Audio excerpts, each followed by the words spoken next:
a spiritual journey for a lot of years. It wasn't until much later when I was an ER physician and I would see souls leave their bodies when they died and they'd communicate with me.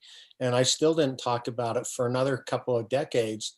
And then when I finally felt it was safe to share, I told a couple people about some of my experiences. And they asked me invariably, well, when did this start? How did this happen to you? And that was the first time I actually started to ponder the question you asked about when did my spiritual journey start. And going back in time, I concluded it began when I was about a month before my 12th birthday, when my older brother was killed in a farm accident. And we were really close, my brother and I. He was kind of rowdy. He gave me my first beer when I was about 10 years old. And he gave me my first chew of tobacco.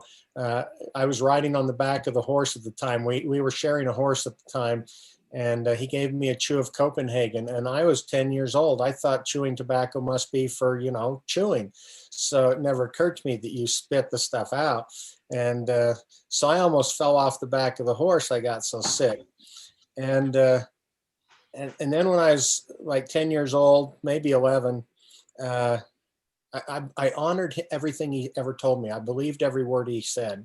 I looked up to him so much. And then one day he tried to tell me about sex. And I said, oh, no way. And he goes, yeah, really. And so we didn't talk about sex much anymore after that. And about a year later, he died in a farm accident. And I really missed him. I didn't think it had an impact on me. I really didn't think it made a difference so much in my life that he was gone until 20 years later when he came to me. And he said, you have to go talk to our mother because there's things she's never told you about my death. And you can imagine that got my attention. So sure. I went and I sat down with my mother one sunny afternoon in the house where my parents still live. It was the house I was living in when my brother died. And it was just her and me there that day. And for the very first time in my life, she said, I always knew where you were in the house before your brother died because I could hear you singing. When Stan died, you stopped singing. And that was the first time I realized the depth of the impact of my brother's death on me. So how many years had passed? It was 20 years after he died that happened. But I started to get, shortly after he died, I started to get these messages. For example, a few years after he died, when I just got my driver's license, I was 16, I was way too fast, probably 60 miles an hour, probably as fast as the thing would go. On a narrow, windy country road after dark. I had two people in the car with me, and none of us were wearing seat belts back then. And a voice spoke to me and said, you need to slow down. And for some reason, I listened. I was really pretty rebellious at that time. I was drinking, smoking. I was riding bulls and rodeos and doing all the things that we don't talk about in front of my mother. And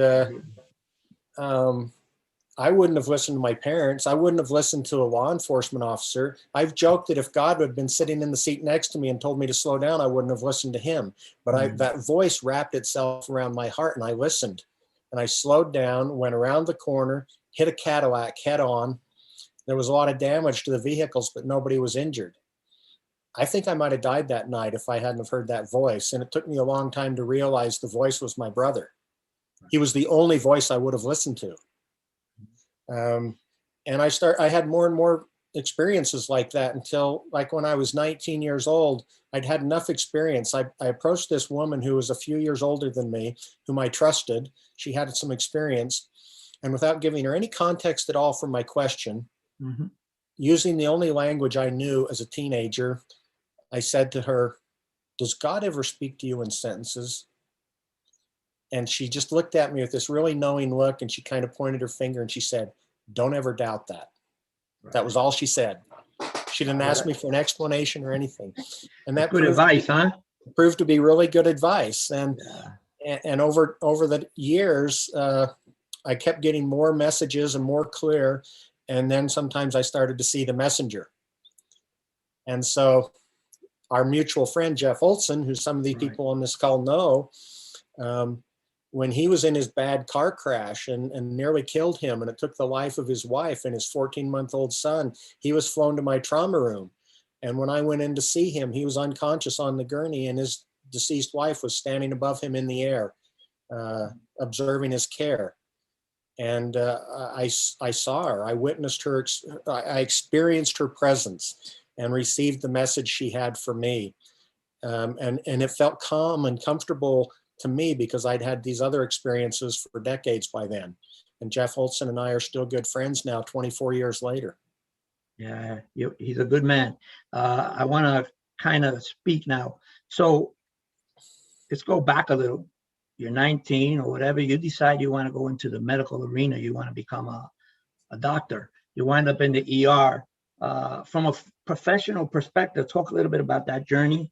And then I want to ask you, so how did your spiritual experience that you're having, I'm sure it didn't lend itself well to the medical arena, because I know there's some things that I'm trying to do in the medical world that I'm having. If I talk spirit, they'll just look at me like, yeah, you better stop smoking that pipe. But so how was that experience? How were you able to balance those two? People ask me if I had some big, profound, altruistic experience that made me decide to be a doctor. And what happened was I was walking across campus one day. I was an undergrad student. I was a junior in college. And my friend was the son of a doctor, and he'd known his whole life he was going to be a doctor, like his dad. But I didn't know that. And I asked him, I said, what are you going to do when you grow up? He goes, I'm going to be a doctor. Like it was, a fait accompli. And I looked at him, I thought, oh, that sounds interesting. Maybe I'll be a doctor. That was my decision to go into medicine. And I love the sciences. I love math. Very left-brained in my thinking. I had a traditional Western medicine education, went to a US medical school and residency training, very by the book kind of guy, evidence-based medicine, just show me the facts, give me the data. And a lot of people ask me how my spiritual experiences conflicted with that. And for me, it was never a conflict. They were complementary, because for me, medical school was teaching me how to take care of the physical. And yet I always knew on the other side of the equation was this spiritual. And although we didn't talk about it in medical school, I was having these experiences. I knew it existed. And so I just kept my mouth shut. And sometimes I would get these spiritual that would take care of patients or give me insights into what I was doing or give me a different perspective on things. And so it didn't feel like a conflict to me, but I didn't feel like I could really talk about it either. Yeah, so you didn't share with your colleagues, right? Right, yeah. So for clarity, I know when you went to see Jeff that night, I'm thinking that there might have been a nurse that went to seek you. Was she kind of aware of some of your spiritual thinking, or was that just chance? Yeah, there was a nurse. In my book, I call her Rachel. I don't use her regular name because she hasn't really wanted to be outed, if you will. Right.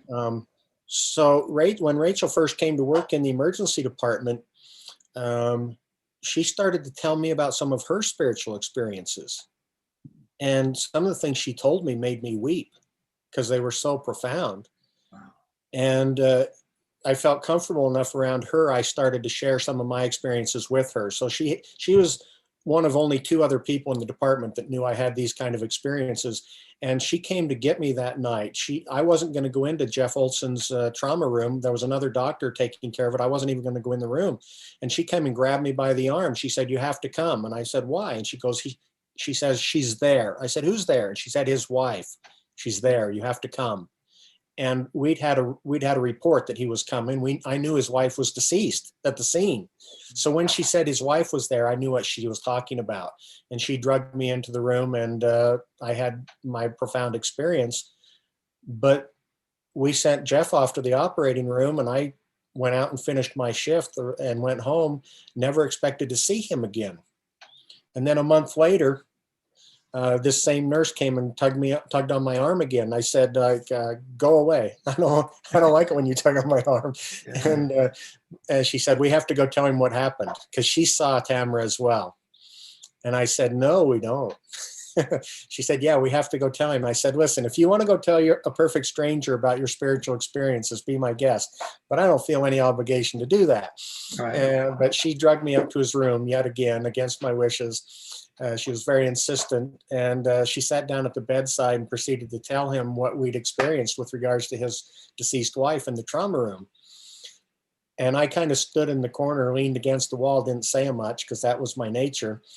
And I didn't realize it until like 20 years later. Jeff said, "Yeah, you didn't say much. You just kind of leaned against the wall." And I thought, yeah, that sounds like me. And but as she shared our experience, Jeff started to weep. And that was when he disclosed to us that he'd left his body at the scene of the accident before he was even extricated from the vehicle. And he'd risen up above the scene of the accident and encountered Tamara in the air. And she said, "You have to go back and raise our other son," because their 7-year-old son was in the back seat and was uninjured. And so, yeah, there was 2 people in the department that knew I had these experiences, and this Rachel nurse was one of them. And if it wasn't for her, I'd have never met Jeff Olsen. Yeah, it's a beautiful story. I mean, it's tragic in some ways, and uh, You know I what mean, Raymond Moody we told know me? where she is, right? So I mean, it's a good place. But how did you process that? So here I am. I'm in the hospital. There's a patient there. I never met him, and I go into his room and I experience his wife, the spirit of his wife. From a personal perspective, how would you describe how that felt to you? How did that? I mean, it breaks my heart just to think about it, you know. But how were you able to process that and say, yeah, I received her message. I'm good to go. Well, I'd had enough experience by then that it felt natural to me. It felt normal to me, if you Mhm. can believe that. Um, I, it wasn't the first time and it wasn't the last. And it was profound and wonderful, but it wasn't unusual for me. So I walked into the room and I saw her standing above the gurney. And people say, "Well, did you see with your physical eyes? How did you see her?" And if it would have been with my physical eyes, then the other people in the room probably would have seen her. So I have to assume that it's something different. And this is the way I think about it from a medical perspective. Okay. Sight is electromagnetic waves bouncing off of color Right. and into through our cornea and our lens, and they get focused on our retina. The rods and cones convert those signals into electrical impulses that travel down the optic nerve and cross over to the opposite, the occipital cortex, and that part of the brain interprets the image that we see. That's how sight works from a medical perspective. For me, it's as if all of those physical steps are bypassed, and I just get the pure, unadulterated image without having to go through all those steps. And so it's even more profound than what you would see with your physical eyes. But it feels as real and as tangible as something that you see with your physical eyes, but more so. And it was like somebody turned the volume down on the TV, if you will. Everybody else in the room kept doing their jobs. They kept taking care of Jeff Olsen and stuff. But for me, it was all quiet. And I walked over and I looked down at Jeff's leg that was badly injured and eventually was amputated. And I looked at his leg, and as I looked down at him, I could still see Tamara standing behind me in the air because I could see in all directions at the same time. And it wasn't that she was translucent. I couldn't see through her like is depicted in a movie, but yet I could see what was beyond her as if she Right. wasn't there. And I could see her as if she was there, but she didn't impede me being able to see what was beyond her. And there's not words in our language to describe it accurately, as you Right. know. You've experienced these things. So I just got this download, and she was so profoundly grateful for the care that her husband was receiving. And when Rachel said that to Jeff, in his hospital room, and a month later, after he'd had a bunch of surgeries and his leg was amputated, and we'd gone to see him, and she told him about this message about how grateful she was. He just broke down. He said, "Yeah, that was her. That was definitely her. That's what she would have said." Yeah, and what I find interesting about that experience is, I've often heard about people that have an experience of dying whilst they're near someone that's having that experience, but uh, you know, you were completely independent. He was having his own near-death experience. He was interacting with his wife at one point, and you were almost like that presence that had this amazing capacity to take that all in, and I would say that perhaps you were very helpful in many ways to Jeff because of that He said it interaction. was. He said it was very helpful to have a couple medical professionals talk about these profoundly spiritual experiences, because it was validating to him for the experience he had. He and I often talk about it as Tamara saying this most Tamara was saying this most profound goodbye to him at the same time she was saying hello, if you will, to me. And I've had experiences with her since. Right. And like you say, it's this simultaneous thing that was happening with both of us that was so powerful. Raymond Moody, who coined the term near-death experience more than 40 years ago, told me he was a skeptical researcher that wasn't sure that he even believed in an afterlife after all those years and all those experiences. And he called me up one day, the first time I ever spoke with him. He called me up and he told me that it was after he read my experience with Jeff Olsen that he gave up his doubts and concluded that there was indeed an afterlife. Wow, that's beautiful. And I would just share this with everybody. When they took me off the incubator after 6 weeks, and after a while I was able to talk, I'll never forget this conversation I had with with my cardiologist. Now, this is why what you did was so important. I remember just saying, I think I went somewhere. That's all I said. And he said, no, your brain is still alive for 2 minutes after your heart stops. I'll never forget it. And there's DMT, there's all the drugs we were giving you to keep you alive. I'm like, it just didn't resonate with me, but it made me be very quiet about that subject. And I think it's a real beautiful thing to have someone that has an awareness and can speak to that, because it's really important. So the next thing I want to talk about, and I'm just going to start by quoting this: "I exist to help souls heal." Tell me about that, because that's who you are.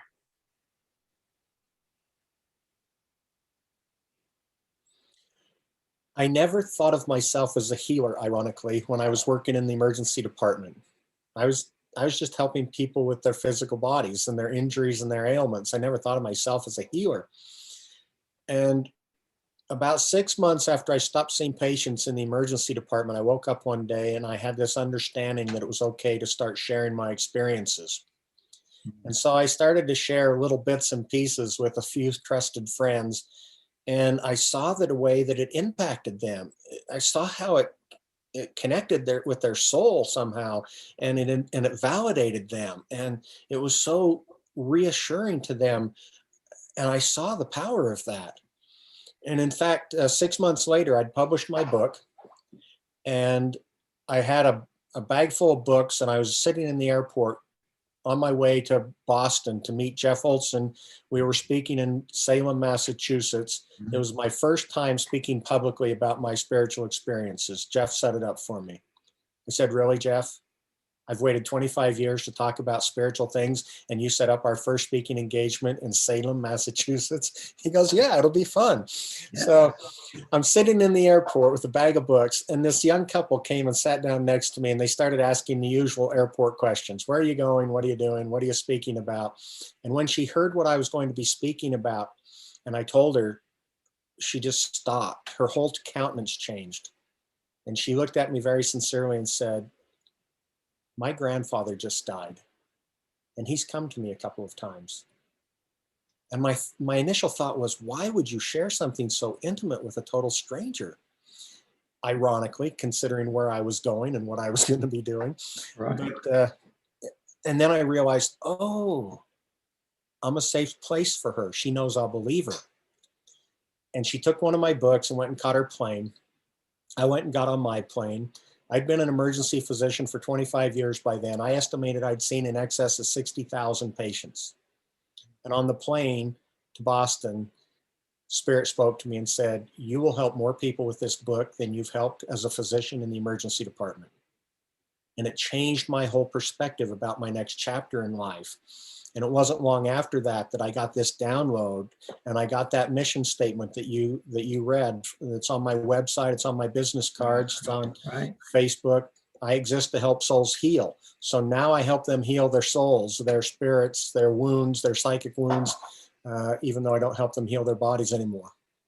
Yeah, and as a healer, so you were a healer. Well, I didn't think of myself as a healer. When I was talking about what I do one day with a friend, he goes, I think you're a healer. I said, oh, no. Homie don't do no healing. That was my feeling. And I said, there's only one healer, because I grew up in this Christian tradition, and I thought there's one healer. Right. And I couldn't be that. And he goes, I think you're wrong. I think you're a healer, and I think you should ask for permission to use the word. Yeah. So I came home, I changed my clothes, I went out for a run, because I get a lot of good downloads when I'm running. And while I was out running, I said, is it okay to call myself a healer? And Source came to me. That which I considered to be the healer came to me. And it was a masculine presence on this occasion that came to me. And he chuckled and he said, of course, I made you a healer. And as he said those few words, I got this download and I understood, oh, he's not jealous. Right. If I'm a really good healer, it doesn't make him less. He's not diminished by my successes. And I got all this download with those few words when he said, I made you a healer. And I came home that day, and that's when I put healer on my business card and my website. Yeah, that's beautiful. Because, working with spirituality and healing somebody's spiritual skin and their emotional skin versus healing their physical body. How do you see that now? Do you see, like, I see a huge interconnectivity between all of it. I don't really see it as much different. So, that day that you're walking in this campus and you say, hey, I just want to be a doctor. Maybe the journey and all those visions and those experiences that you were having were kind of moving you along that path where you couldn't escape from being a healer. Yeah, I agree. People have asked me what I'm doing now. They say, so do you regret being a doctor? I said, oh no, being an emergency physician made me what I am. It gave me so many experiences. I think some of the most profound experiences happen for people when they're at the veil, either passing through on their way out for death, or coming back from that as you did, or people that are coming through the veil at birth. And for some people who are just happen to be close by when those things happen, and the veil gets drawn back, and some of that profound light and love and glory and power that's on the other side splashes through that opening. And if you're nearby, you get to experience it for a time before that veil closes again. And I had those experiences over and over and over again in the ER, because so many people were being born and so many people were transitioning into the next life. And I happened to be there. And the other thing was, I was open to it. I was sensitive to it. So I could be standing in a room with a bunch of people trying to resuscitate somebody, and they, if the patient didn't survive, they'd all, head out, start cleaning up, call housekeeping, move on to the next patient. And I just stand there for a minute and I take a slow breath, and I just silently in my mind acknowledge that this was a soul's life who had just transitioned. And almost always just that brief moment of awareness opened things up, and I'd have a profound experience with that soul that was just passing on. And just by being willing and aware. So when you went to speak with family members, and say, hey, we tried everything we could. I've had that experience multiple times with loved ones. And because of your awareness, I didn't have that awareness at the time. So I'll be like, you're the doctor. You're supposed to save my loved one. You got to keep them alive. What happened? And because you have the mindset that you did, when you would approach that, how when you're speaking to someone, do you express that sense that they might be somewhere better, that you haven't really lost them? Would you attempt to do that, or will you just went with whatever creator or God put into your heart and shared that? I wouldn't very often say things like that, because I think the hardest thing in emergency medicine was telling a loved one that their family member is deceased. And what was so hard about it is there's no right way to do it. And some things that people want to hear are the exact wrong things to say to other people. Mm-hmm. It's at least as difficult to know what not to say as it is to know what to say. And you have to be really sensitive, and not everybody's open to spiritual things. And a lot of people are really resentful about this notion that you would say they're in a better place, because they feel that diminishes the fact that they were here and who they were here. Right. And you have to be really cautious about what you say. And you can't impose your own value system or your own experiences on somebody else. I had one experience very similar to Jeff Olsen and his wife. A woman was killed in a car crash in Wyoming, which is a neighboring state. And somebody else that was badly injured in the vehicle was brought to our hospital in Salt Lake, and some family members were there. And the person who was deceased at the scene was there. I was aware that they were there. And I had a distinct, clear communication that I was not to communicate their presence to the family that was there. Right. There was just something different about them and their view of things. It wouldn't have been the right thing to say to them, even though other people might have been greatly comforted by it. Yeah. And how does that exchange happen, Jeff? So you are in the emergency room. My presence is there. Am I communicating that to you verbally? Are you hearing it in your head? Or is it more of a feeling, an awareness that's gained through typically a communication method that we don't think of? Like, we're exchanging words here, and that's how we're communicating. But how did that happen? Sometimes it would be a feeling or a knowing. More often it would be a voice sounding like words. And sometimes I would see the messenger, and I had all of those kind of experiences.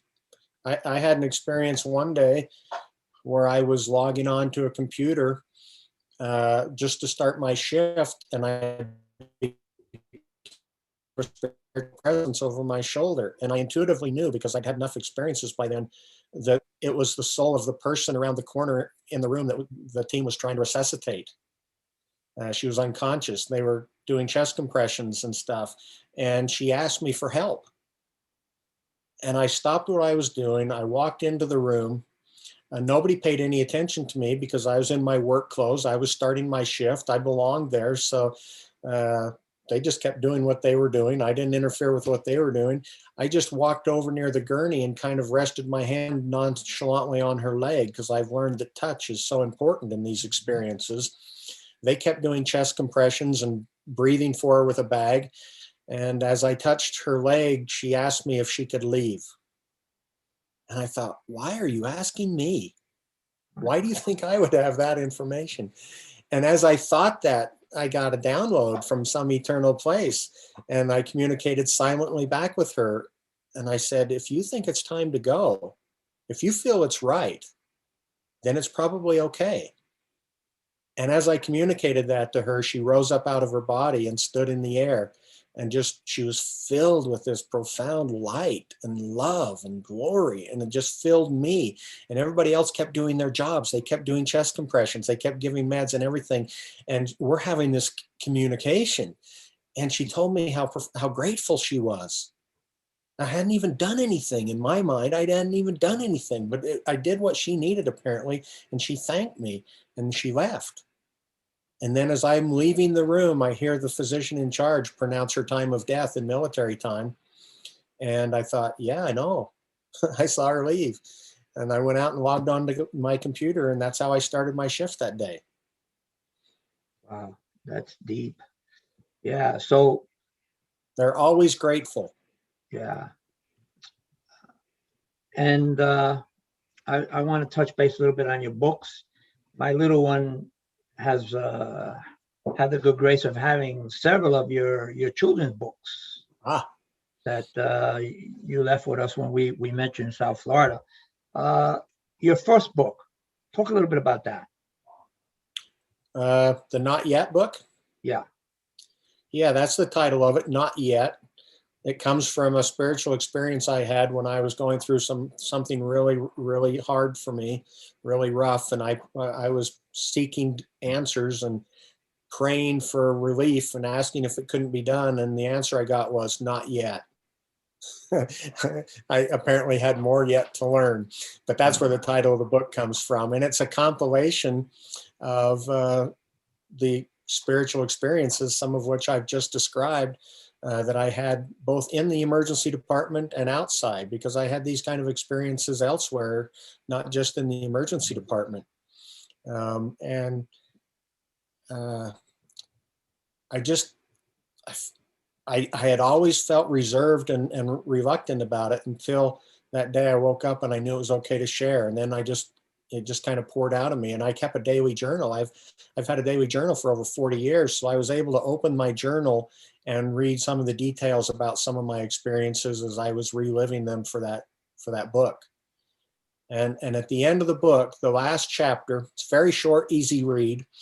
In the last chapter, I was writing the last couple of sentences of the book, and I became aware of this spiritual presence with me right where I'm sitting right now.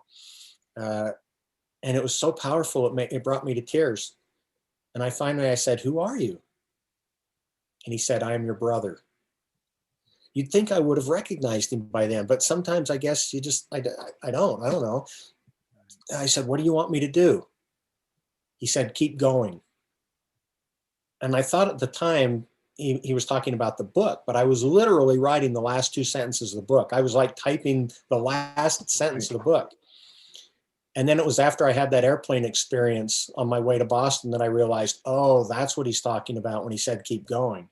He was talking about keep sharing, keep helping, keep teaching, all of that. So had you retired by then? I had by the time I wrote my book. I published the book in the first year of my retirement. Yeah. And how did your colleagues receive it, if you're aware of that? I'm aware of one person who read it and liked it. He was the only other person. He was the second person I mentioned. The people in the department knew I had these experiences. He was a fellow physician, and he was aware of some of my experiences, not to the extent that were in the book. And he received it very positively. I'm not sure whether I've had any feedback from any of my other colleagues, whether any of them have ever read it. I haven't really tried to promote it among them at all. Right, I hear you. And your other book, where your main character, I believe his name was Prometheus. Yes. Yes, that one's fiction. That one's a novel, but it's a spiritual journey. The guy grows up horribly broken with an abusive alcoholic father who abandons him when he's 7 years old, and he's so broken he joins this international anti-terrorist organization to hunt down terrorists, basically. And one day he gets a contract. And it's to kill his own father. Mm-hmm. And he meets his father on a train platform in Bayeux, France. The whole novel's set in Europe, in this little town outside of Bayeux, France. And his father's drunk. He's always drunk. And he's about to kill his father when his father starts saying things that don't make sense to Prometheus. And he starts to ask questions. His father kind of mumbles this stuff that completely flips his world upside down and sends him on a new journey to understand why his family and his father and himself are the way that they are. And it's a spiritual journey for him. Right. And does he find himself? He does find himself. in ways that he never imagined. Just like all of us. Yeah, that's perfect. So I have one last question, or I'd like to discuss with you one last thing, and then we're going to move over into the Q&A. But we got a bunch of beautiful people attending here, and what will your message be to them? What do you want to leave with the listeners? I was getting ready to speak to a large group a couple of years ago, and I take this very seriously. I try to get connected. I try to get a message, get an understanding if there's something I'm supposed to communicate. And on this occasion, I was asking that question. I said, what is the message? And it came very clearly, very distinctly, and it came in three parts. The voice said, tell them they're enough, tell them they're divine, tell them they're loved. And I didn't realize how powerful that was, but in the speaking engagements I've had and the one-on-one mentoring that I do with clients from around the world, I now have clients in 10 countries. I didn't realize how powerful that message is and how much it's needed in the world. You know, they did a survey. I can't remember how many people were surveyed. 80% of them said they felt that they were not enough in some way or another. Right. It's about 10% higher in women than men, but the average of all of them, 80% feel inadequate or not enough. And yet all of my encounters with the divine have left me with an understanding and a knowledge that we are enough, just the way we are right now, today. And it's okay to love ourselves just the way we are today. And so I was getting ready to go meet with a client shortly after that. And I ran into a friend who is a renowned international public speaker. And I asked him something, and he must have thought I was asking for free advice, because he launched into this canned speech about what you have to do to be a good public speaker. And he said, you got to know your audience, you got to adapt your message to your audience, and da da da da da. And I was thinking about that, and I was thinking, how do I adapt the message? And the voice that had given me the message came back and said, I gave you the message. I'll bring you the audience. Right. So that was a good ego check for me. Right. And so that is something I try to share with people on a routine basis. You are enough, you are divine, and you are loved. Well, that's a really beautiful message, and I think people should take that to heart. You know, I know we all have feelings of inadequacy in one point in our life or another, but I think that message is one that could heal a lot of souls. And yes, you do exist to heal souls. I'm going to turn it over to Jim now, and the Q&A will begin. Thank you for your candor and for speaking so straightforward and sharing with us your journey. Jeff, I've got a question for you. Thanks, Jose. Yep. Yeah. Having been involved in the medical community, there are a lot of voices that speak against this kind of spiritual aspect of things. Do you think that's the majority of people, or do you think in the medical profession, or do you think they're just a lot of outspoken people that are causing other medical professionals to hush down any beliefs they have?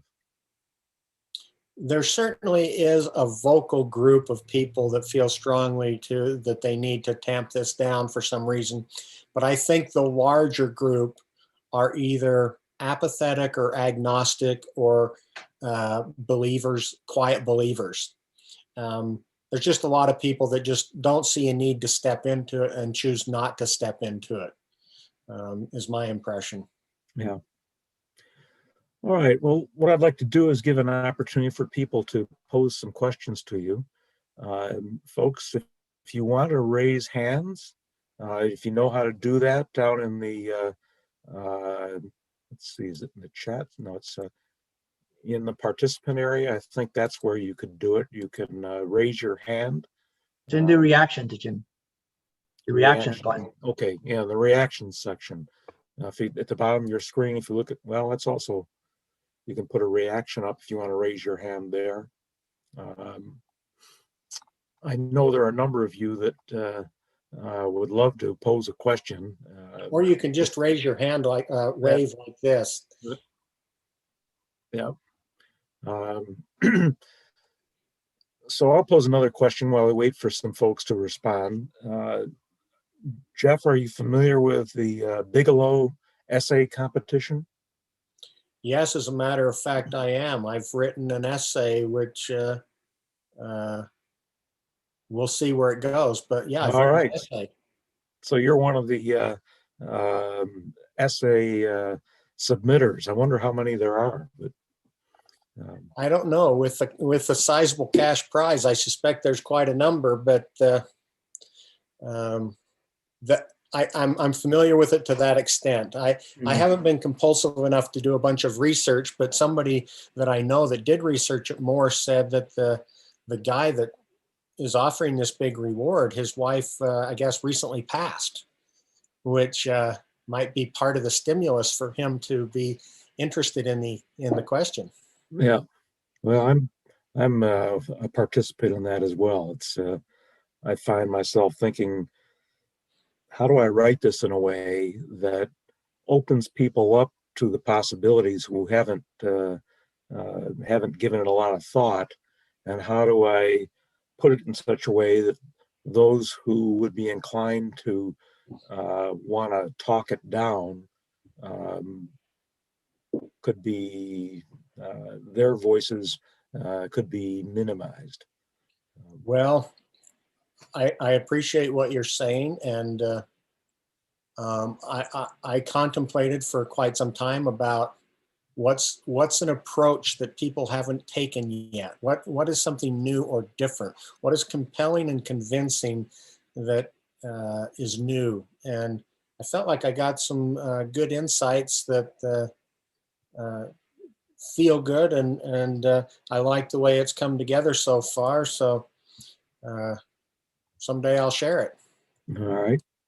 We have a question that came in via chat, and then I'm going to turn to Divine Daughter for a question. The first one in the chat is, what do you think of Jesus? I love Jesus. Jesus is the person that came to me when I asked if it was okay to call myself a healer. And he said, yes, I made you a healer.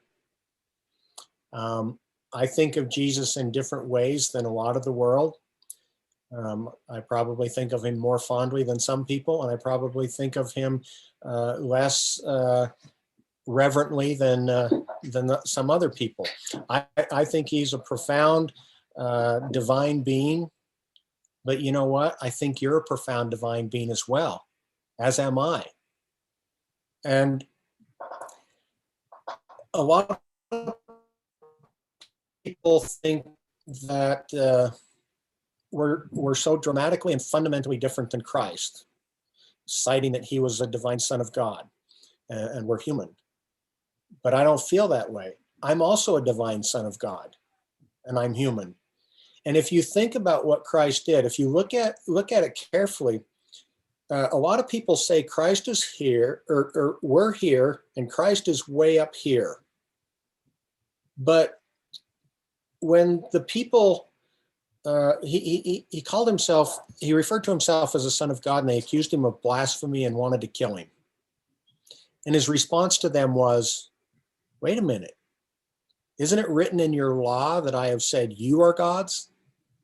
And he wasn't quoting some new soon-to-be Christian doctrine. He was quoting the 82nd Psalm. He was quoting something that they felt was sacred and ancient. And he's telling these people that hate him so much he wants to kill them, you're gods. So he takes these people that want to kill him and he moves them up a big step. Then he says that he is the light of the world. And shortly after that, on the Sermon on the Mount, he tells all of his listeners, you are the light of the world. And he moves them up another big step. Then when he comes walking on the water, whether you believe that or not, he comes walking on the water and he doesn't say, look how great I am walking on the water. No, he says to Peter, Peter, come walk on the water with me. You're just like me, walk on the water with me. And Peter does it, and it moves everything up another step. And then at the end of his ministry, after all of these miracles, he looks at his people and he says, greater things than these shall you do. And he moves them up yet again.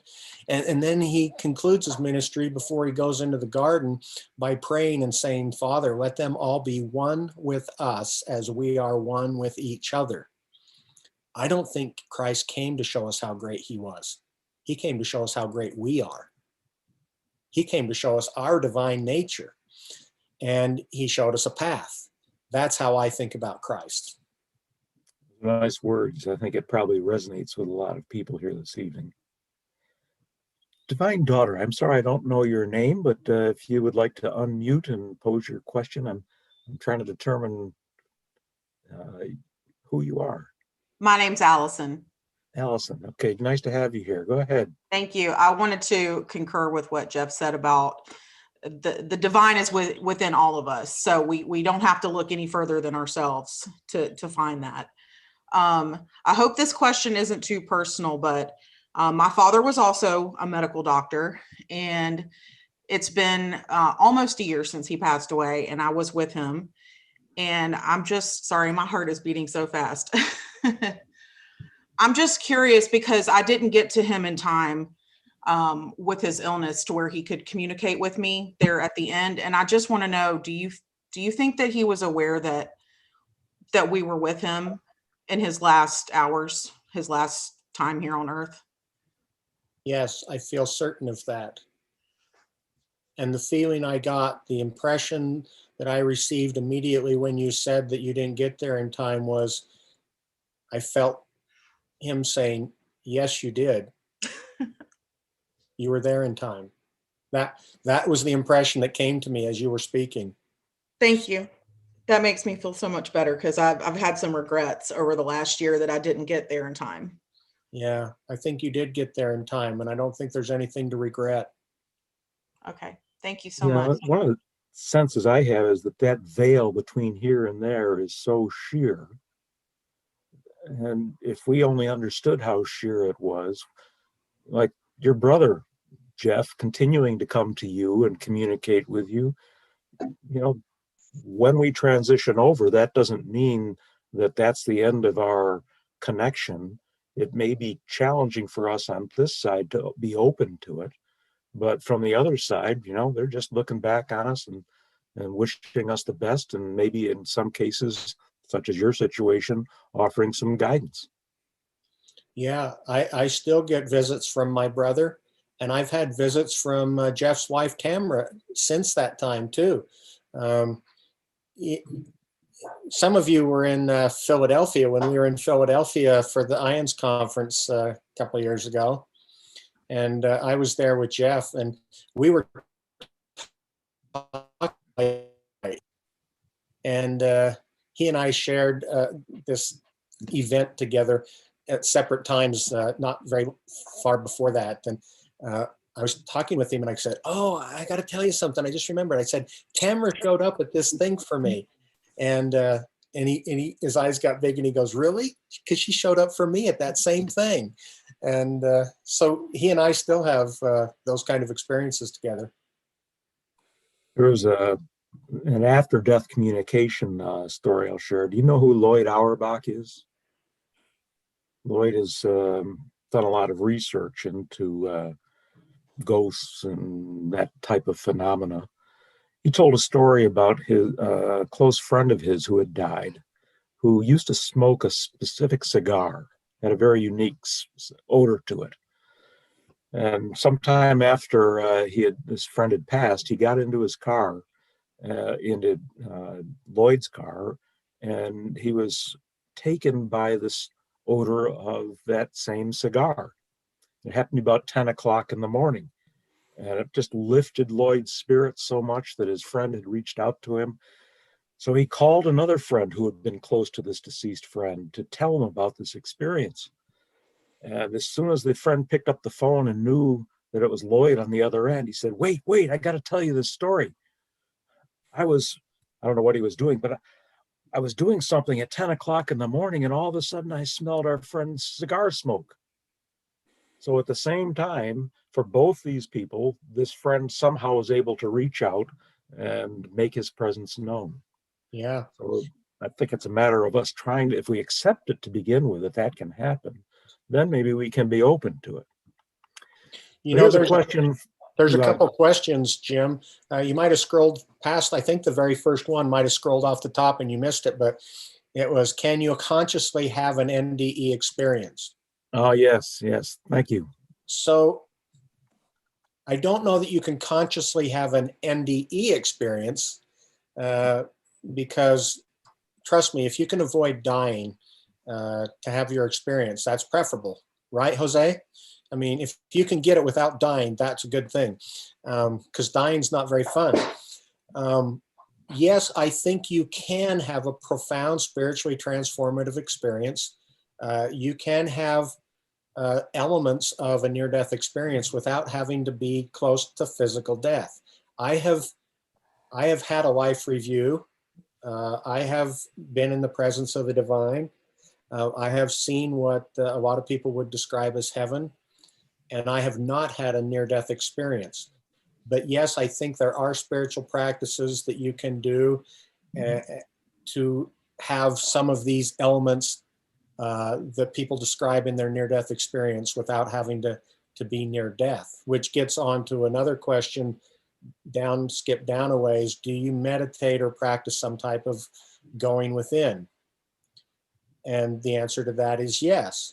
Sometimes I pray, but you know what? I don't pray like most people pray, because I view my divine progenitors, if you will, as being like me, and I'm like them, and they may be further along the path. And so when I pray, my prayer isn't so much one of worship and separation as it is, you've been where I am. Do you have some advice for me? I'm struggling with this. Can you help me with it? I view those who have gone before me as people who have experience, and so I communicate with them. So yes, I pray, I meditate, I ponder, and I don't get into this strict constraint of what meditation has to be. Some people think meditation has to be sitting quietly with a completely empty mind, which is really hard to do. It takes a lot of practice. And my friends who have ADD, adult attention deficit disorder, one of them said, you know, I tried meditating once, it was hell. You don't have to do it that way. You can do music meditations, you can do guided meditations, you can do moving meditations while you exercise. They're all valid things. Find what works for you and find a routine that draws you closer to your higher self and go with that. And I do all of those. So maybe you can see this next question. I believe it's from Tana. I'd like you to discuss trusting our intuition.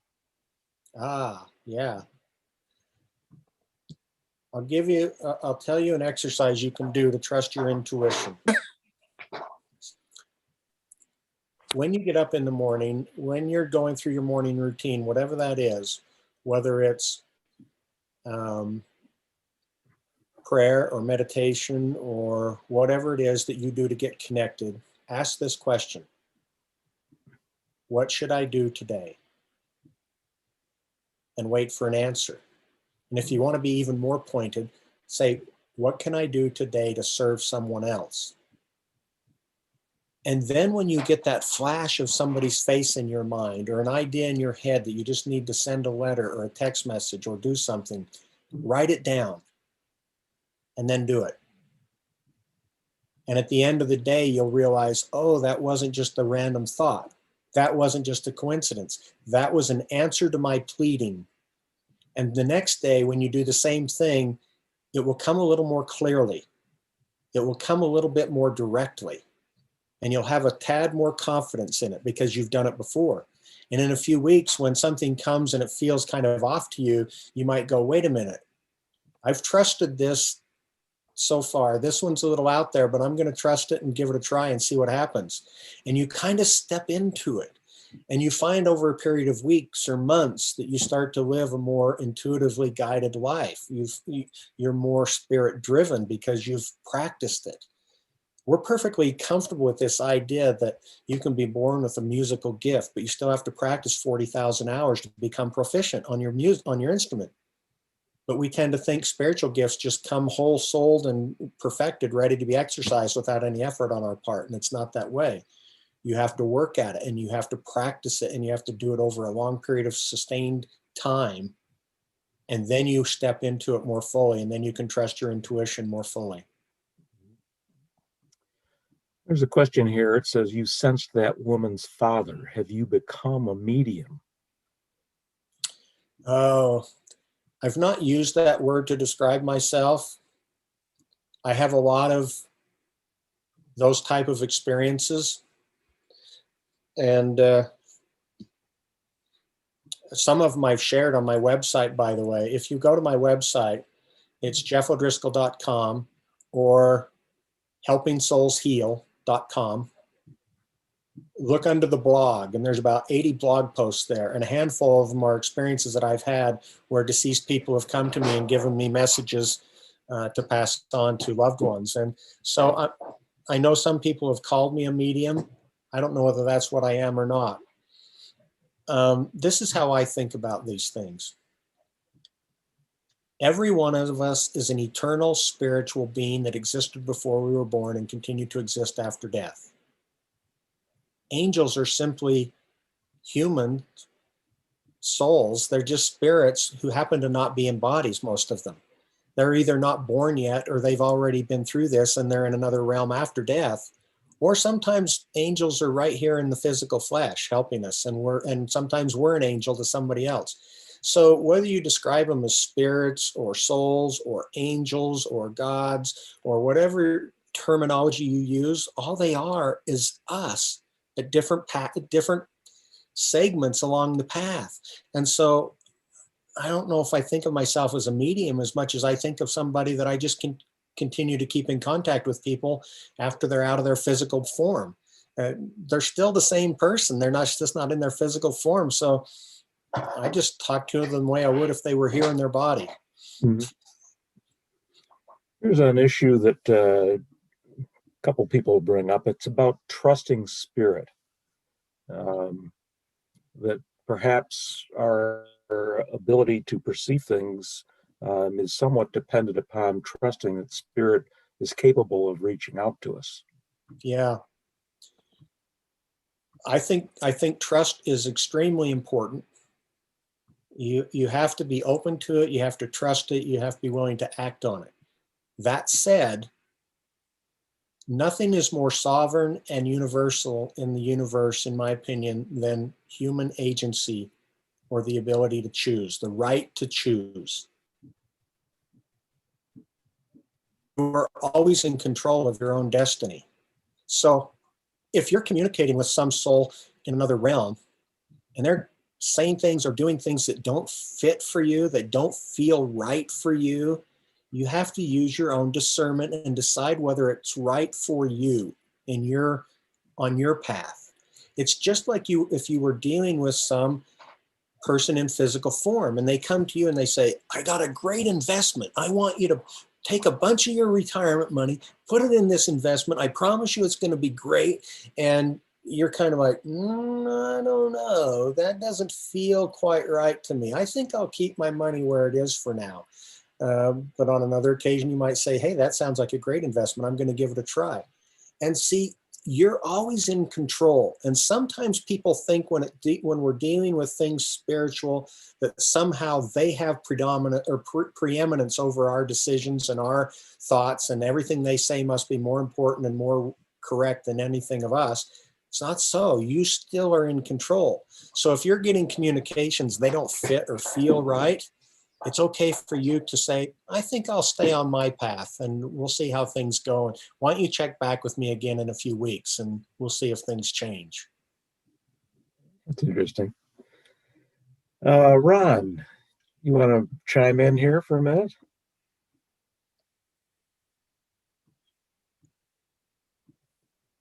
Let's see, Ron, are you muted? Yeah, Ron, you're muted. If you want to, you indicate you'd like to thank Jeff and share something. If you want to unmute and. Okay, Jeff. Yes. Okay, thank you very much for sharing what you did. In 1980, I was in a serious car accident, massive head injury, and I've been to the light. Wow. When you were talking about just the light, I have tears of joyful gratitude. But you said something tonight that affirmed something for me. Anybody that knows me knows I'm happy all the time, Jim, and I also give out a wonderful card. It says, "You are awesome." And I asked them to say, repeat the other side out loud. And of course, that one says, "I am awesome." But Jim, guess what? I came up with this new card. It says, "You are enough." Ah, Out loud. I am enough. Huh? I was going to make a shirt on this, Jeff, and now I'm going to make the shirt, and I've got 1,000 cards, so they'll be getting out there. Thanks for validating that. Yeah, be sure to put Jeff's name at the bottom of the card. Give him credit for that Okay. wisdom. You know, when my clients struggle with that, I send them a copy of a meme I made. I had a friend of mine make. It's got this beautiful picture, and it's got that, "You are divine, you are enough, you are divine, you are loved." And I send it to him. I say, print this out, stick it on your bathroom mirror, and say it to yourself every day until you believe it. And say it out loud. Paul, you've had a couple comments. Do you want to unmute and share any thoughts? Oh, I had just added about the meld into spirit technique that I had developed, which is a way to be able to connect through your heart area. And you can really do that anywhere. You know, you don't have to just sit and close your eyes and just be in meditation. It's a very brief visualization that I've provided to people. It's about 1 minute and 15 seconds. And I finally put together a little short video that goes with that to help people visualize and hear, you know, what I'm saying along with the visualization. And that is, I developed that because it provides a way, wherever you are, to more consciously connect with your heart center and open up to that connection with spirit in a more conscious way. And so I had just made a comment about that. Mm-hmm. It's on YouTube, just under Meld into Spirit Technique, but it's also on my website. I've got on the blog there, I did a 45-minute video workshop that brings in other elements for people to consider with that. But within that video, 2 different times, I do the visualization and play the short video to help people get into a way to more consciously and easily connect with the heart center. Mm-hmm. So I was just really kind of making a comment about that. Yeah. Thanks, Paul. Jeff, here's a question for you. Do you feel that there is an awakening going on? Do you sense that more people are having experiences and are opening up to the possibilities? Mm-hmm. I've heard people say that. I don't know whether I feel it strongly in one way or another or not.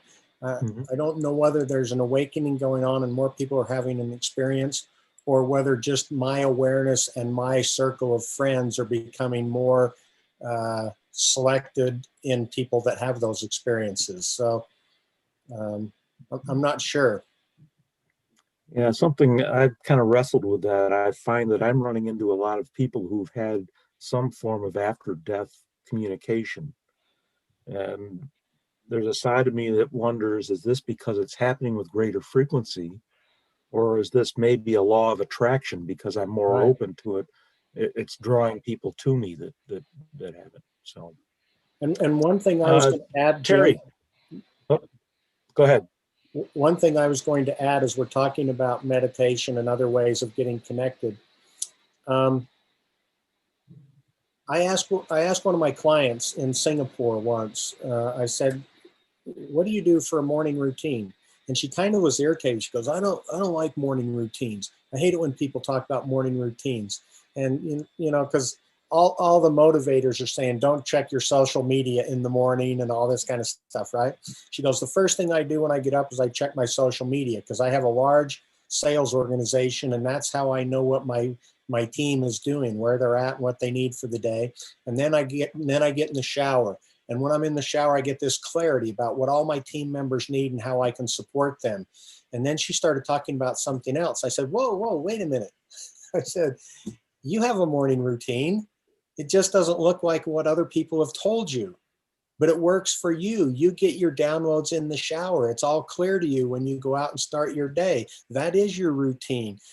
We get so caught up in thinking our practices have to fit with somebody else's description instead of what works for us. Yeah. Terry, you want to pose a question? Yeah, Jeff, professionally, being that you're an MD, do you find that chiropractors are more open to your message, psychiatrists, or none of the above than regular MDs? Well, I'm reading this book right now by a psychiatrist. It's called After by Bruce Grayson. He's a friend of mine.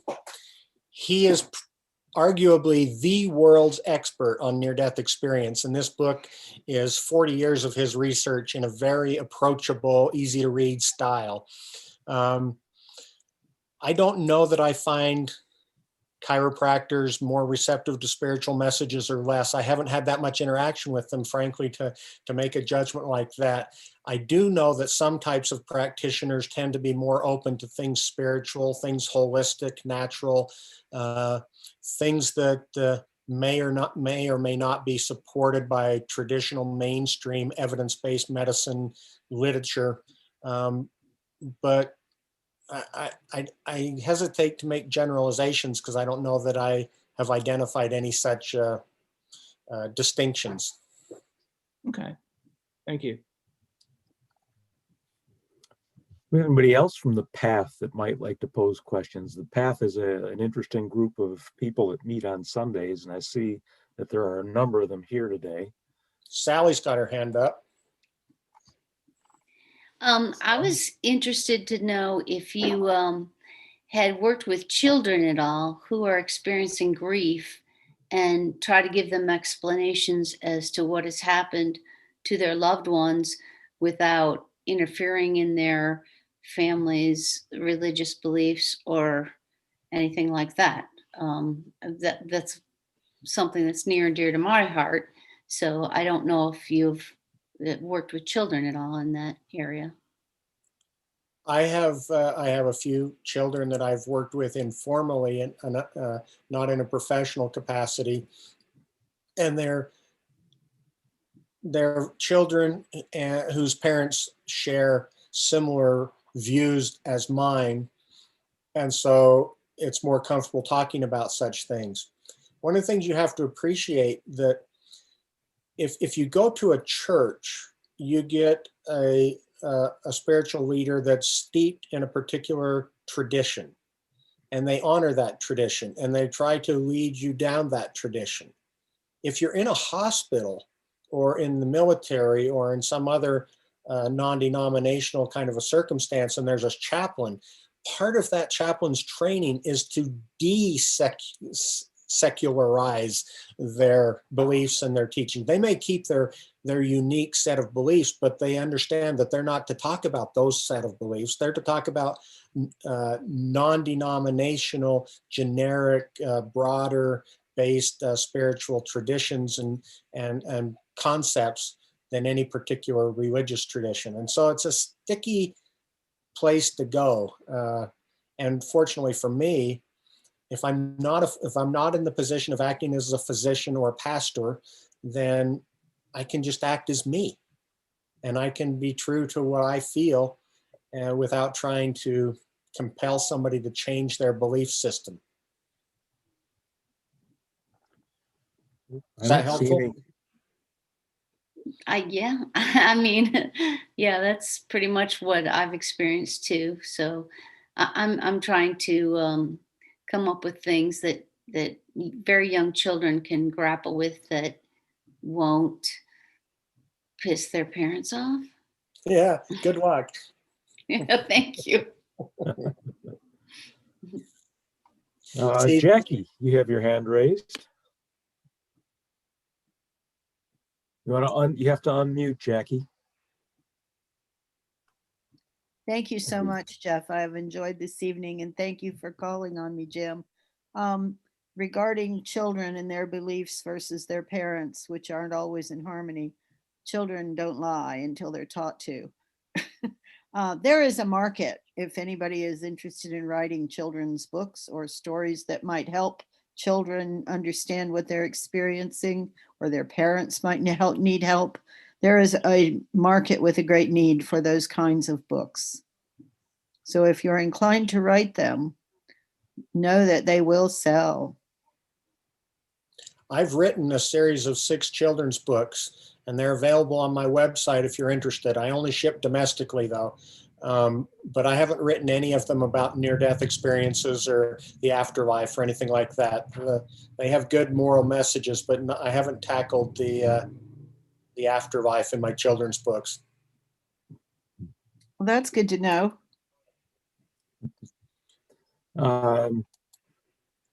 Jeff, can you give me your website? I'd like to put it in the chat here. Yes, it's jeffodriscoll.com without the apostrophe, or helpingsoulsheal.com.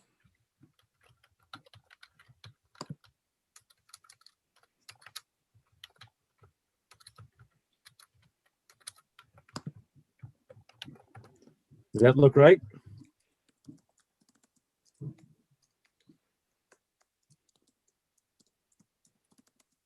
Oops, let's see. I guess I sent it to Jose. I need to put it to everybody. So I put it in there. Okay. So people make note of that.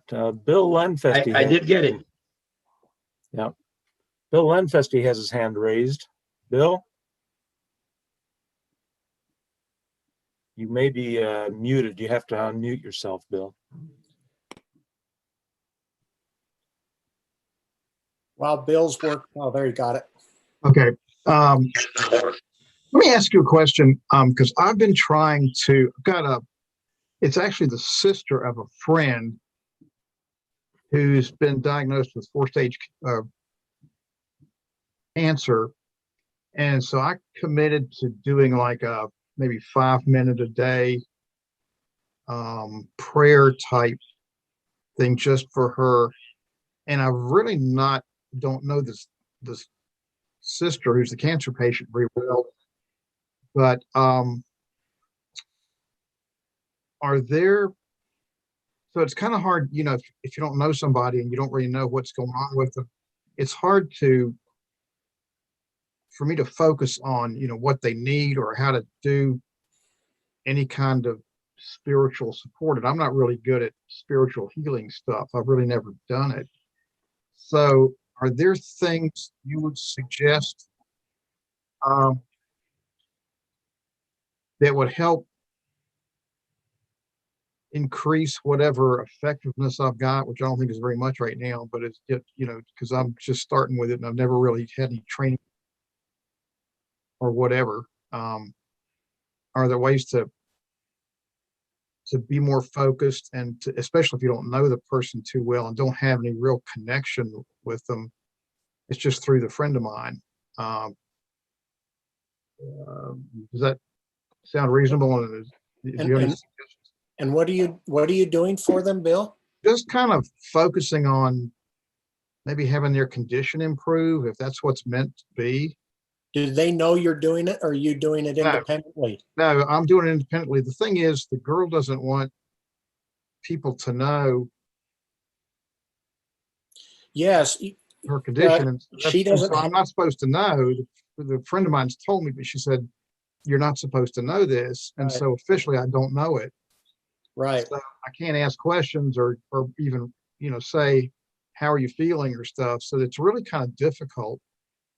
Yeah, But you can sit with that. You can honor that.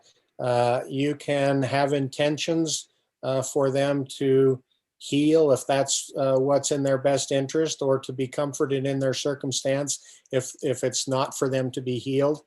You can plead for divine intervention. All of those things are effective, and in fact, you can Google online and you can find articles. They've actually studied this. People that are being prayed for do better health-wise than people that are not being prayed for, even when the patient is blinded to the fact that whether they're praying for them or not.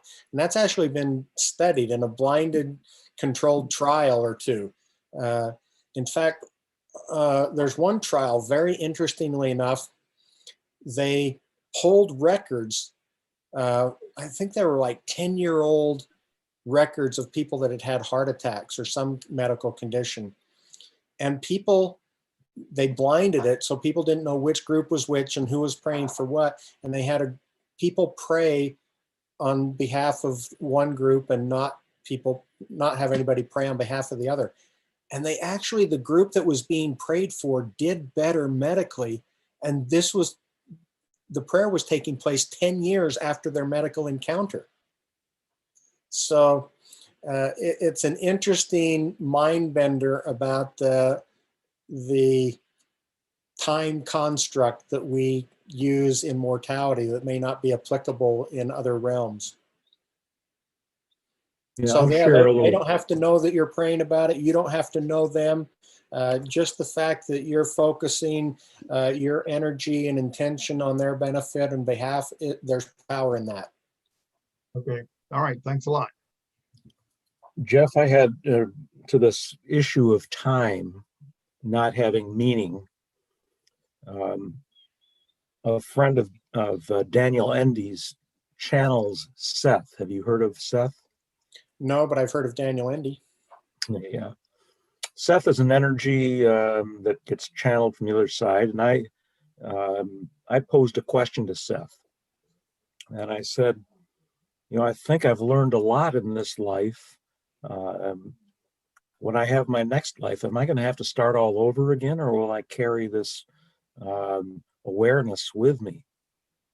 And I got an answer that was not at all expected.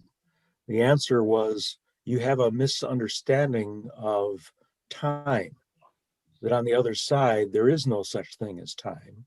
So that your past lives, your future lives exist right now. Different aspects of your soul are existing. So you can't think of this in a time sequence. And I still wrestle with that, but it was an interesting response to that question. Yes, I have some very intriguing thoughts about time and from a mortal perspective and what it means and may not mean, and it's an interesting question to contemplate. Well, we have Sheila, some your hands hand up. raised. We'll come back to that in a minute. Let's. I see Christopher's got his hand raised. Then Sheila.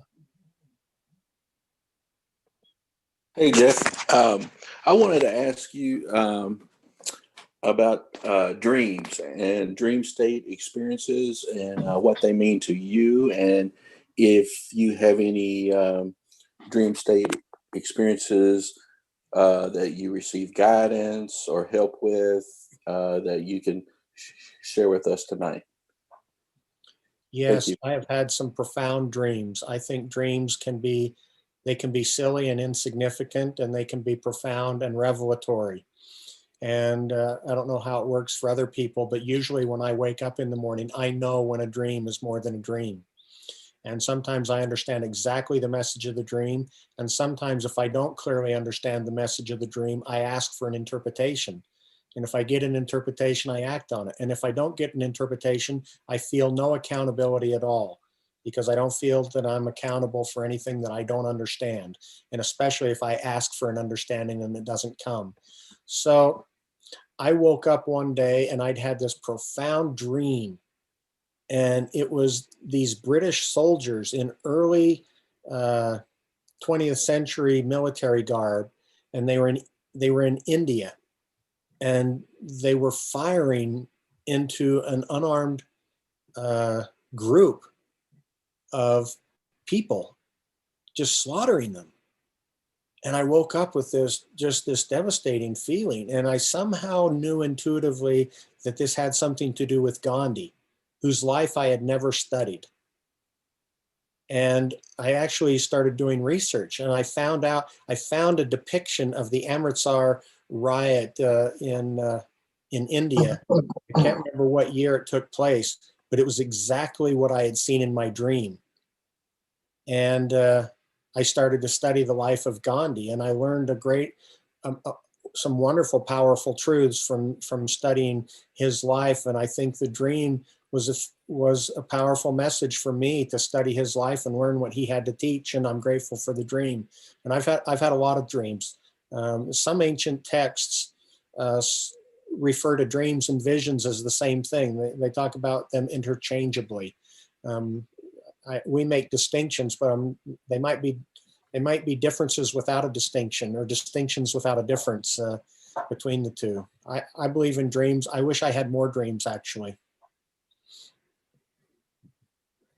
Sheila, before we come to you, I see there was a question a while ago asking if Jeff was a Mormon. Yes, I'm a Mormon. And I'm much more liberal in my views than a lot of Mormons. There's some things that I have heartburn about. There's other things that I'm very comfortable with. And I had a friend that asked me to speak about the Mormon concept of the afterlife. It was an afterlife conference here in Salt Lake a couple of years ago. Terry Daniels put it on. She's been doing it for a number of years. And she asked me about some of my belief systems and stuff. She just got her PhD at the time. This is an interesting story, as a matter of fact. I was going to go meet with her. I'd never met her before. I was speaking at her conference, and I thought, she came to town. I thought, I should go meet her before I speak at her conference. So she stayed someplace like 30 miles from here. It was a 40-minute drive. And I thought, I don't want to go all the way down there. I was going to see if I could set up dinner with her. And I just thought, no, I'm not going to do it. So then I'm praying that morning, and Spirit said, go have dinner with Terry Daniels. And I said, hey, I just decided not to do that. And Spirit said, sorry.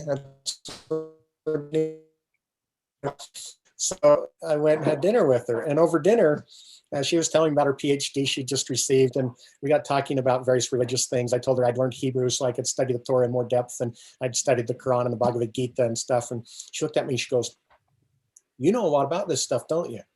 I said, yeah, I've been studying it for 30 years. And she says, well, tell me about your journey out of the Mormon church. I said, I'm still a Mormon. I said, there's plenty of room in my theology for other beliefs. And she was kind of shocked. She goes, can you give a talk at my conference? I said, yeah, sure. What do you want me to talk about? And she goes, the Mormon map of the afterlife. I said, okay, how much time do you want me to take? She said, an hour. And can you be on 2 other panels for me while you're at it? And I'm going, yeah, sure, whatever. I got home, and I was going to bed that night. And I had this realization. I thought, if you'd have gone out there and asked her to speak on the Mormon view of the afterlife, she'd have laughed at you and sent you away. And here she was asking me to do it. And I'm so glad Spirit sent me out there to talk with her. So in the conference, I taught it from a very different perspective. See, here's some things you don't know about the Mormon church. A lot of Mormons don't know him either. First of all, this Joseph Smith you hear about, whatever you hear else about him, he was a mystic. And these people, they understand this notion of having visions, which is what Joseph did. They understand a lot of these kind of mystical communications, which he got. And Mormon theology is much more aligned with Eastern philosophical traditions than it is with any Western Judeo-Christian tradition. Mormons, as far as I know, are the only Christian tradition that believes in a pre-mortal existence, that we've always existed as spiritual beings long before we were born. Mormons believe that. Other Christian denominations don't believe that. Mormons believe that you're on a path, you're on a divine path, that you are of the same constitution as God herself. And Mormons believe in a female God, for that matter. Very unique among Christian traditions. And Mormons believe that you become divine yourself, that you are divine in your nature. That's very Eastern. That's not Western medicine or Western religion. So one of the reasons that so many Mormons are warm to the concept of near-death experiences, and they accept it, whereas a lot of Christian denominations reject near-death experiences as being evil and anathema, Mormons are very comfortable with the idea of communicating with their deceased loved ones. The history of the church is rife with accounts of it, of people sharing it publicly, writing it in their journals. And one of the big hangups that a lot of people have about near-death experiences is, where do you share them? Who do you talk to? Who's your support group? That's one of the powerful things about IONS, is people get up and they can share their experience with a group of sympathetic individuals. Well, basically once a month, Mormons have essentially open mic night. They have this worship service, which they call a testimony meeting, and the lay members of the congregation can get up and share a religious or spiritual experience they had and what they learned from it and how it moves them closer to God. And so they have a support group and a built-in opportunity to share and talk. So I'm not a proselytizer. I was once. I actually went on a Christian mission 40 years ago for a couple of years in England as a Mormon missionary. But now I'm much more comfortable with supporting people on their path, whatever that path is. And I don't feel any compulsion to compel them to think like me. So that's a long, long answer to your question. Sheila, Hi, Jim. hello. I just have a comment about when you were talking about time. And my comment comes because I bump up against the concept of time a lot in my work with people in the Akashic Records. And what I find is, in fact, information from the Akashic Records is all there in a soul's past, present, and future lifetime.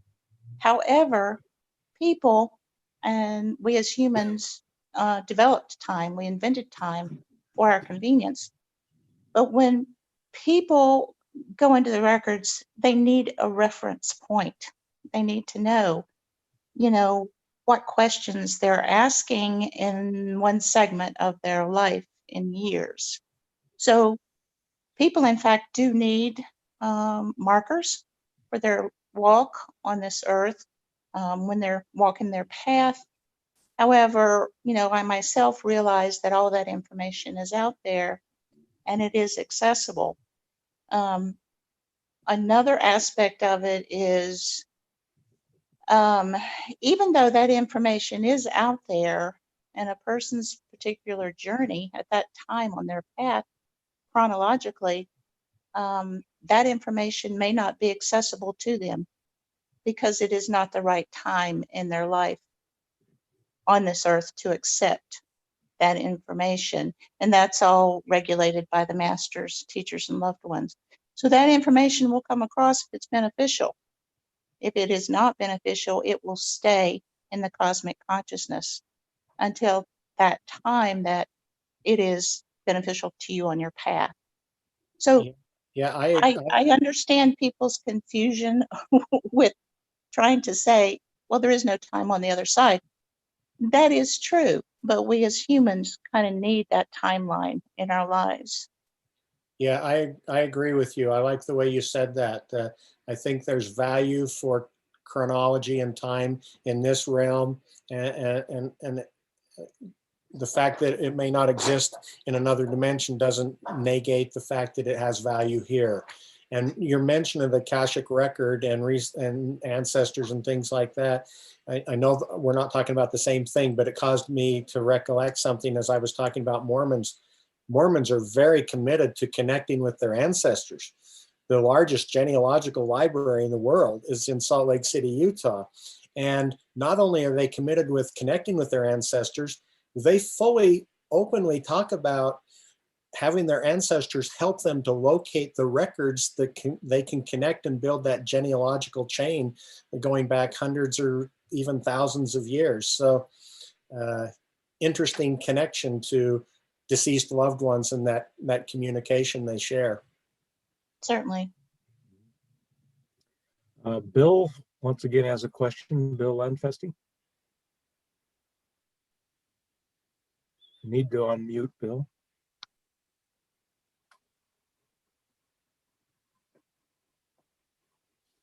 Bill, you can hear me, I assume. There you go. Okay, there you go. I had two questions or two comments. First of all, on the dreaming thing, I took a dream course in college, and this was back in the 70s, so a lot of things have changed. But we used to, one of our assignments was to actually set an alarm clock and wake up at random times during the night, because a lot of times we'd forget dreams we had unless we woke up right after the dream. And I don't know if you're, because I didn't have very profound dreams back then. I would dream about somebody because maybe I met them that day or something, but there was never any kind of prophetic stuff in mind. But have you ever thought about doing that? To see if you have dreams that you wouldn't otherwise be aware of. It needs to be a day when you're not on call and stuff. And the second comment was, I was reading some stuff written by a yogi, and he was talking the fact that reincarnation was not really discouraged in the Christian church until the, according to this guy, until the Second Council of Constantinople in 553 AD. And at that point, the people in the council decided that they would not continue to encourage belief in reincarnation, because a lot of people were using it as a kind of put it off till tomorrow. So if I've got another life to come back and work out my stuff with, that I can do whatever I want to now and pay for it later. And of course, I'd do the opposite thing. I would say if I'm building up a negative account, I'd just as soon not do that. But apparently a lot of people are saying, well, I'll just raise hell now and not worry about the consequences and come back in the next life and pay it all off. So the council decided that reincarnation was going to be forbidden, but apparently before that, it wasn't nearly as taboo or as undiscussed as it is now. Yeah, a lot of things have changed over time based on those kind of councils. You're exactly correct. And I'm just tossing this out there. Some of you may like it, some of you may not. Some of you might consider this anathema. But one of the challenges with religion is that there's this rigidity of thinking that everything has to be the same for everybody. That's one of the things that gives people comfort in religion, is this confidence that it has to be the same for everybody. And I'm perfectly comfortable with the idea that some people may choose not to reincarnate and other people may choose to reincarnate, and it doesn't have to be the same for everybody. I don't feel that there's any rigid need to insist that it has to be the same for everyone.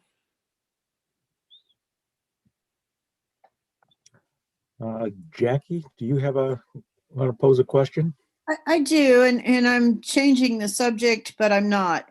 this, I know, has become a political issue. I'm asking from a spiritual energy position. What is your sense on the COVID vaccines? Some people are taking them, some people are refusing them. Do you have any spiritual sense of direction with it? I don't have a spiritual sense of direction with it, but I can give you my opinion as a physician. Okay. From a public health viewpoint, the benefits of the vaccination so dramatically, so overwhelmingly outweigh the risks of getting vaccinated. It's not even a close call. It's not even a debate.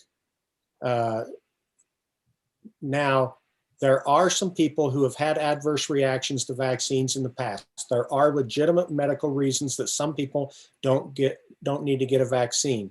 And as a spiritual person, if you have a strong spiritual feeling that you shouldn't get the vaccine, then I guess I would say trust that spiritual feeling.